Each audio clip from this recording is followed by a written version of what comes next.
So yeah, here we are in a 2-acre patch cut that is about 4 years old, and it's grown back really, really well.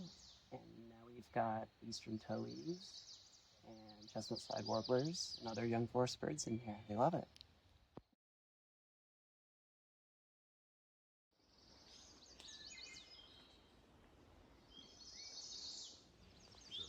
Yeah, I live over in Manchester, and the first